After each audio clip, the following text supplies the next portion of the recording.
জীবনের প্রথম এমন বাইক চুরি দেখলাম। আসলে একটা খেলা থেকে কিভাবে আমার বাইকটা চুরি হয়েছিল সেটার সম্পূর্ণ ফুটেজটা আজকে আপনাদের মাঝে দেখানোর চেষ্টা করব।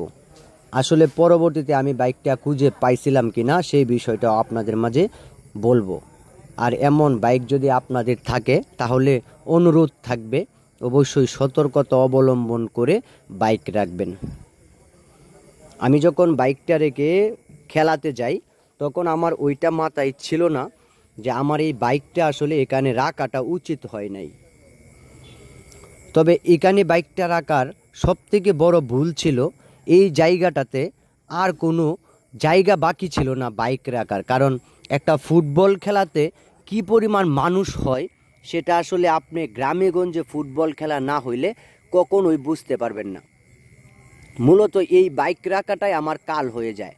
আর এখানে বাইকটা রাখার পর গার্ডটা লক ছিল, আর এই জন্যই আরও কেউ এই বাইকটাকে আর সরাতে পারে নাই, যার কারণে আরও দুইজন লোক আমার বাইকটাকে টার্গেট করে মূলত চুরি করে নিছে।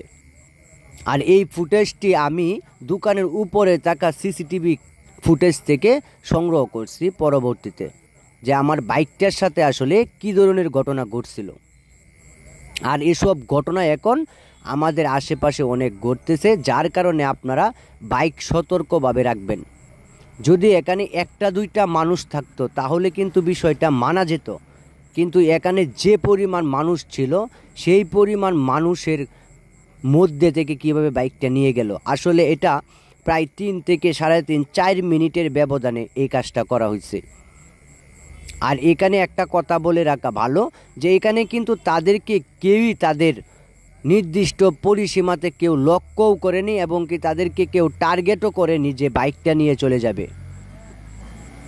আসলে তাদেরকে দেখলে মনে হবে যে আসলে তারাই বাইকের মালিক, কারণ বাইকের আশেপাশে অনেক মানুষ ছিল আর এই মানুষের ভিড় থেকেই মূলত বাইকটাকে চুরি করে নিছে এরা। আর এমন যদি আমাদের আশেপাশে ঘটে তাহলে অবশ্যই আপনার বাইকটা কতটা নিরাপদে আছে সেটা কিন্তু আপনি নিজেও কল্পনা করতে পারবেন না। আর এরা মূলত একজন না, এদের সাথে আরও অনেকজন জড়িত। আর এভাবেই মূলত আমার বাইকটাকে তারা নিয়ে চলে গেছিল। পরবর্তীতে আমি বাইকটা পেয়েছিলাম কিন্তু লোকদেরকে ধরতে পারিনি, কারণ তারা মূলত এই বাইকটা রাইকা অন্য একটা জায়গায় চা খাইতেছিল, আর সেখানে আমাদের কিছু লোক তাদেরকে ধরে ফেলে। আর তারা যখন এই লোকগুলাকে আমরা কিন্তু পরবর্তীতে টার্গেট করছি, আগে কিন্তু টার্গেট করতে পারি নাই।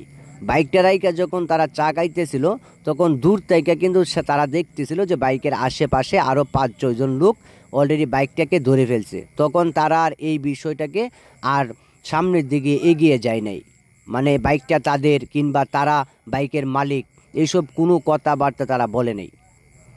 আমরা আসলে বাইকটা ওইখান থেকে নিয়ে আসছিলাম, আশেপাশে কোনো মানুষকে টার্গেট করতে পারি নাই যে এই মানুষটাই আমার বাইকটাকে নিয়ে আসছে। পরবর্তীতে যখন সিসিটিভি ক্যামেরা চেক করলাম তখন দেখলাম যে এরাই মূলত। আর এদেরকে আমরা পরবর্তীতে ধরার চেষ্টা করছি এবং আরও অনেক জায়গাতেই ধরার চেষ্টা করছি। দেখুন বাইকটাকে ঘোরাচ্ছে এবং বাইকের উপরে বসতেছে, আর এভাবেই মূলত তারা বাইকটাকে নিয়ে চলে গেছে। এখন প্রশ্ন হলো তারা চাবি পাইল কই? আসলে এরা এমন একটা টেকনিক বাজ এবং এতটাই অভিজ্ঞ যে এরা আসলে বেশিক্ষণ সময় লাগেই না বাইক চুরি করতে। আর বাইকটা নিয়ে সোজা চলে গেছে, তাদেরকে ধরা প্রায় অসম্ভব। আর এই ছিল আমার বাইক চুরির ঘটনা। আর এমন বাইক রাখলে অবশ্যই সতর্কতা অবলম্বন করে রাখবেন।